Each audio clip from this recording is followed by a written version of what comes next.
Hello guys, welcome to my vlog and this is Za Canada. Ayun, ang pag-uusapan natin dito sa vlog na to is another real talk dito sa bansang Canada, especially real talk among Filipinos or mga immigrant dito.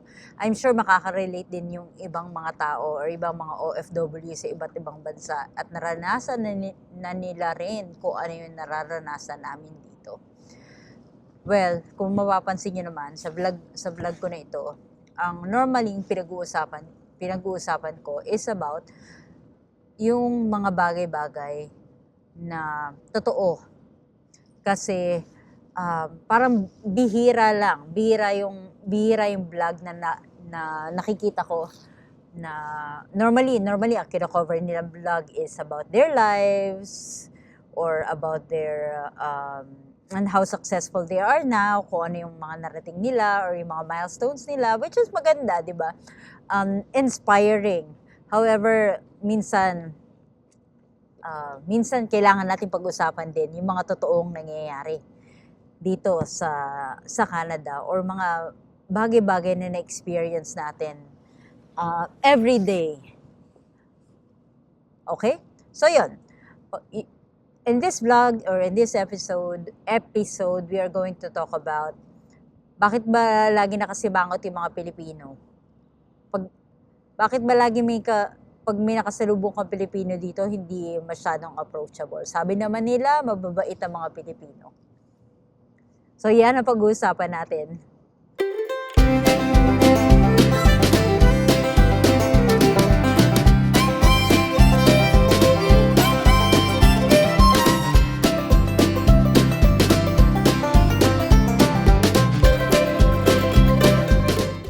Okay, welcome again to my vlog sa Canada. At yun na nga ang pag-uusapan natin dito. Bakit nga ba may ibang mga Pilipino na kapag nakarating na dun sa bansa na to, especially dun sa mga mauunlad na bansa, nag-iiba yung ugali. Hindi namamansin. Ano kaya, kapag kinausap mo, laging pabalang yung sagot. Pag nakasalubong mo, nakasimangot. Hindi man lang mag-good morning, hindi man lang ngumiti. Ano kayang pinagdadaanan nila? Ito ang pag-uusapan natin sa vlog na to. Real talk lang, walang personalan, pero may katotohanan. Alam niyo yan. So alam niyo, normal lang namang umasenso eh. Wala namang hindi gusto ng sariling bahay, magkaroon ng kotse, magkaroon ng maayos na trabaho, at malaking sweldo. Sino ba naman ang ayaw niyan? Kaya lang, minsan may mga tao talagang nag-iiba. Kapag nakuha na nila yung mga ganyang bagay, kala mo kung sino na. Yung dati mong co-worker noon na kainuman mo lang dati, ngayon laging nagmamagaling sa trabaho, laging bida-bida. Mapapansin mo naman yan eh, hindi naman yan okay lang naman i-brag mo yung skills mo. Pero mararamdaman mo pag may iba. Or kaya yung dati mong kaibigan, hindi ka na binabati, dati naman, skyflakes lang, okay na kayong dalawa. Pero ngayon, umasenso lang. Wala nang ni hi, ni hello. Kahit batiin mo sa Facebook, hindi ka pinapansin. Bakit kaya may ganyan tao, no? Pero ito lang, kabayan, dun sa mga ganyang tao, or minsan kasi mararamdaman mo na luwalayo na yung mga tao sa'yo eh. Yung paghalimbawang, ang yabang naman ito kung sikala mo kung sino tong makautos. Pero lahat ng tao gusto naman ng success. Kaya lang, dapat ang bawat success is sinasabahan ng humility. Humble lang. Let me share my experience. Actually, hindi naman dito talaga sa Canada ko na-experience yung pagiging ganyan. So as I said at the beginning of this vlog, nag-a-apply to sa kahit sinong Pilipino na nag-abroad o yung OFW o yung may mga nakasamang Pilipino. So i-share ko lang, nung bago ko, kala mo yung Pilipino na kasama ko noon, kumakautos, kala mo tagapagmana ng kumpanya. So yun nga, yung may tagapagmana ng kumpanya, kala mo kumakautos. Pero minsan naiisip ko na itong mga ganyang ugali is sign yan ng insecurity. Ibig sabihin, nanggaling din sila dun sa panahon na hirap sila mag-adjust sa language, hirap sila mag-adjust sa culture, or sa weather, especially dito sa weather, or saan pa ba?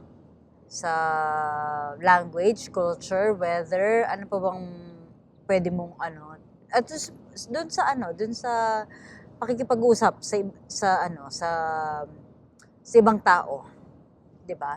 Ito yung mga insecurities nila sa buhay na ngayon, since medyo matagal-tagal na sila, na medyo na-overcome na nila yung ganong stage. So, ang gagawin ng mga ganitong tao is ipapakita nila sa'yo na in control sila. Na napagdaanan ko yan, nalagpasan ko yan. So, since nalagpasan ko na yan, mas mataas na ako sa'yo. Wala na ako sa level na yan. Kumbaga ipapakita nila sa'yo na napagdaanan ko na yan. And ito lang rin yung napansin ko, no? Dito sa Canada, pansinin niyo yung mga Canadian or yung mga natural na Canadian talaga. Yung talagang dito pinanganak, baga yung roots nila, dito talaga sa Canada. Pansinin niyo, sila yung pinakamababait na tao. Sila yung ngingiti sa'yo, sila yung kahit hindi ka nila kilala, mag-hi at mag-hi yan sa'yo. O kaya minsan nga may mga tao pang kakausapin ka talaga, makikipagkwentuhan pa sa'yo. O yun nga yung last vlog ko, di ba? Naalala niyo yun. Yung wala lang sa kanila. Hindi important, kumbaga sa kanila is pantay-pantay lang. Pero pagdating sa mga Pilipino, yun nga, may mga nakasimangot, siguro napapansin ko. Diyan pumapasok yung natin yung parang crab mentality culture natin, na ayaw natin, na gusto natin pala. Meron pala akong narinig, which is pwedeng ma-relate sa video na ito, na gustong-gusto natin na umasenso yung Pilipino na yon, pero para mahigitan tayo, yun ang ayaw natin. 'Di ba? Again, gusto ng ibang Pilipino na umasenso rin tayo, pero para mahigitan kung ano yung nahigitan natin, or kung ano yung nakuha natin, yun ang ayaw. So in this vlog, hindi naman tayo magpo-focus lang sa pangit na ugali na sometimes na ipapakita ng mga ibang Pilipino nga dito sa Canada at sa ibang parte ng mundo. Paano ba natin ma-overcome yung ganitong yung mga ganitong ugali, mga ganitong pag nakakita tayo ng kapwa Pilipino, ano ba dapat natin gawin? Again, nobody is perfect. Hindi naman kailangan na talagang ngiti-ngiti ka kahit ano. Maintindihan naman talaga kung may problema ka. Siguro may pinagdadaanan lang talaga yung iba, or bad mood lang talaga. Malay mo na late sa trabaho, hindi mo alam pagdating ikaw pala yung minit ang ulo kasi sira pala yung kotse ng umaga. Kaya may sakit pala yung anak, kaya nahusgahan mo talaga siya na nakasimangot agad. Yun naman pala, may pinagdadaanan naman pala talaga. Minsan, kailangan din natin intindihin Pero dun sa mga palaging nakasimangot sa trabaho na kahit wala namang dahilan, ito siguro yung mga ipapayo ko. Okay, first, stay humble. Kahit 10 years ka na, o kahit 1 year, 2 years, o matagal-tagal ka na, 10 years, 20 years ka na dito sa Canada, at kahit saang bansa ka man, sige, ayusin lang natin ang camera, pasensya na.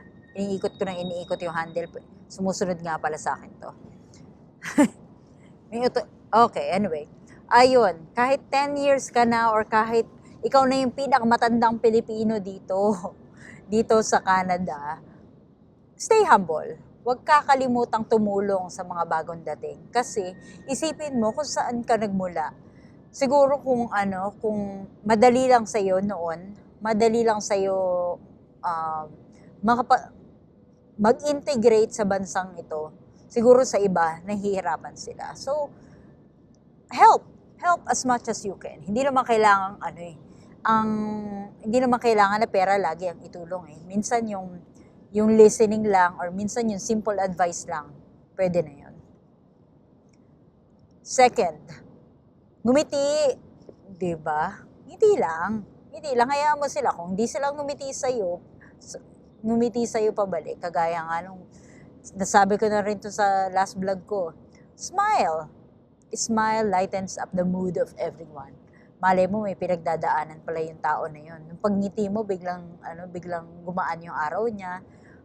Minsan, yung pagngiti mo sa tao na yun pala yung makakasave sa kanya. Minsan, malay mo, nasa verge na pala yun ng breakdown. Tapos yung ngiti mo lang pala, yung pagngiti mo na yun pala yung magla-lighten up ng mood niya or magpapabago ng isip niya kung ano mang bad ang gagawin niya sa buhay niya. 'Di ba? Hindi mo alam kung saan darating yung ngiti mo or simpleng how are you lang. Okay na yan. Ngiti, smile. Nakakadami ng wrinkles kapag nakasimangot. Okay, next, be proud and not arrogant. Spell nga daw. Ayun. Be proud. May maganda tayong kultura na mahal ng mga ng mga ibang lahi. So be proud na Pilipino ka. Minsan kasi iba ayaw na eh. Ayaw na maging Pilipino eh. Kumbaga kinakahiya na yung ibang pagiging Pilipino eh. Pansinin nyo yung ibang mga vlog, especially mga American.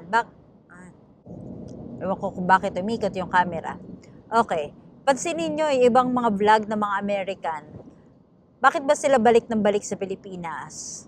Kasi nga, tayo mga Pilipino, likas sa atin yung pagiging maalalahanin natin. Bakit kailangan pa ba nating alalahanin yung ibang lahi kaysa dun sa mga kapwa natin? So, be proud. May kultura tayo na ganyan eh. May maganda tayong kultura sa pagiging sa hospitality natin, sa galing natin sa pagluluto, sa pagsasayaw, sa pagkanta. So be proud. Be proud sa pagiging Pilipino. Hindi natin kailangan ikahiya ang pagiging Pilipino natin. And next, support. Support your coworkers or your friends. Ito na nga yung sinasabi ko kanina. Give advice. A simple advice can brighten up someone else's day. Kung sa tingin mo may alam ka dun sa pinagdadaanan niya ngayon, kagaya ng ginagawa ko ngayon, I may not have a lot of friends here in Canada. Yung hindi na nalalapitan ko na linggo-linggo, yung linggo-linggo ko nakakausap. Pero with this vlog, nakakatulong ako kahit papano sa ibang tao na walang makausap. Na probably kapag napakinggan nila yung video ko is magbabago yung pananaw nila sa mga bagay-bagay. At ito yung mission ko sa vlog na to. I'm always trying to spread positive vibes dito sa vlog na to. Kung ano mang pinagdadaanan ng bawat Pilipino, I'm sure malalagpasin din natin yan. Wala naman akong may problema din naman ako. Pero I'm sure I have something to say or I have something to share pala. Share. Kasi medyo yung mga pinagdaanan ko is ka-share-share. Yun, ka-share-share siya. May mga natutunan ako na pwede kong gawa ng vlog or pwedeng ma-inspire yung others.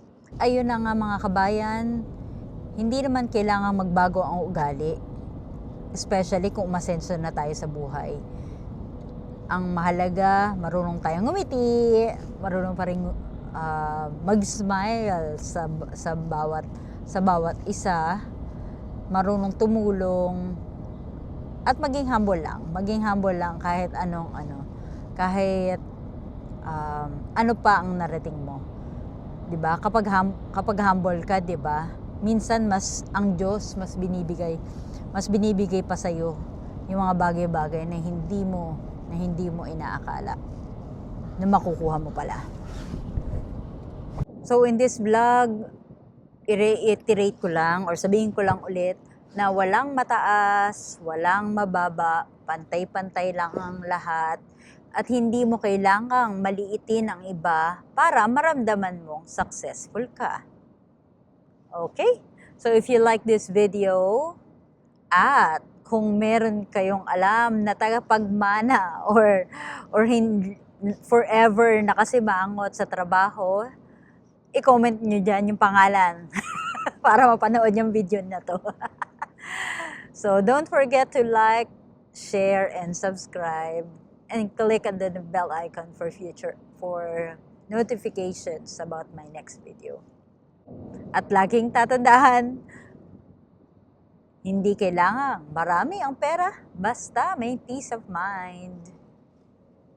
Thank you!